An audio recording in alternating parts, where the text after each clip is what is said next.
If you've ever seen a group of crows gathered together sitting quietly in the trees, not making their usual racket, you might have stumbled into a crow funeral. And yes, that's a real thing.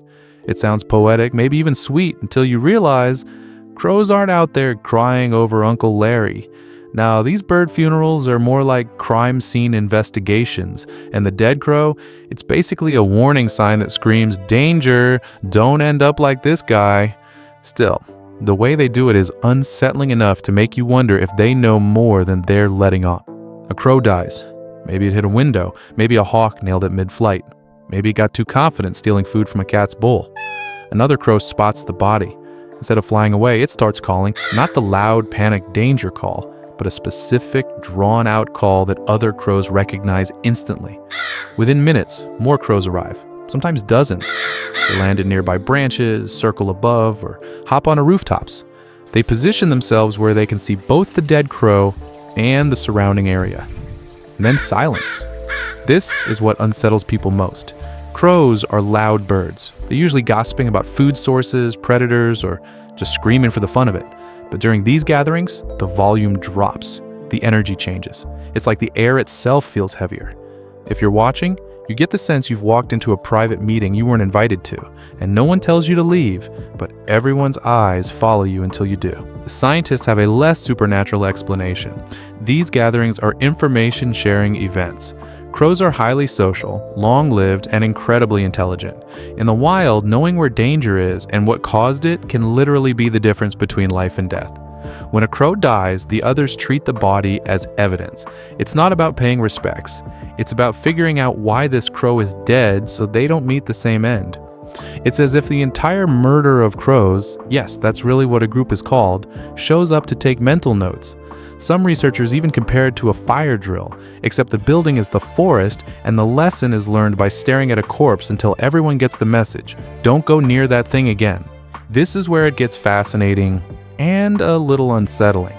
In one now famous study, scientists in Seattle wore a variety of masks, some scary looking, some plain, and carried a dead crow. When local crows saw the dead bird, they immediately began gathering, cawing, and swooping near the masked person. But here's the kicker. When those same masked people came back years later without a dead crow, the crows still reacted as if they were a threat. That means the birds remembered the exact facial features and passed that info to other crows who weren't even there the first time. Imagine being hated by a bird gang for something you didn't even do, simply because you look like the guy who brought the body.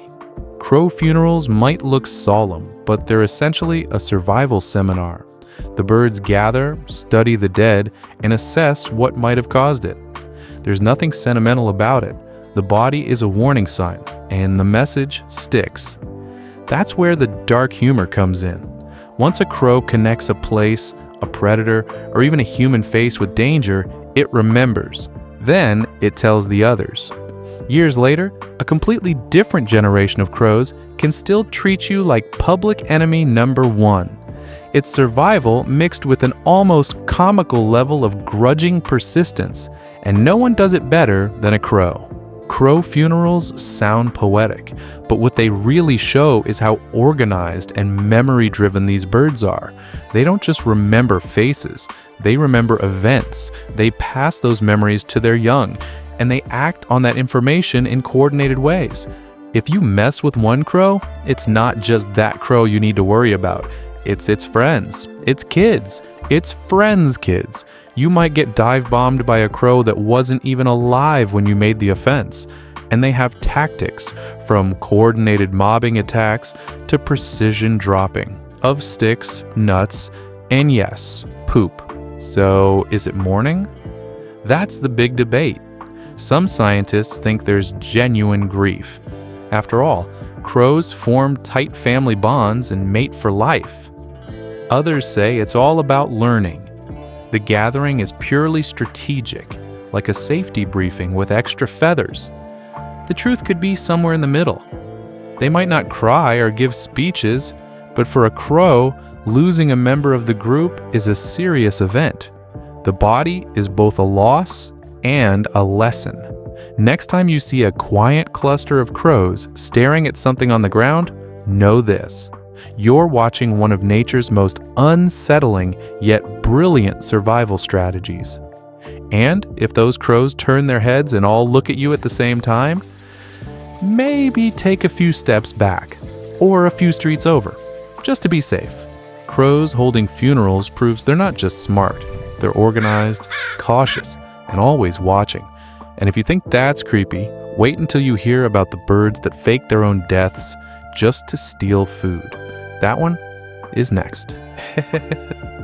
Guys, I'm committed to bringing you more content. Making these videos is actually pretty tough, so I'd really appreciate it if you could drop a like. Thank you in advance. You're the sweetest.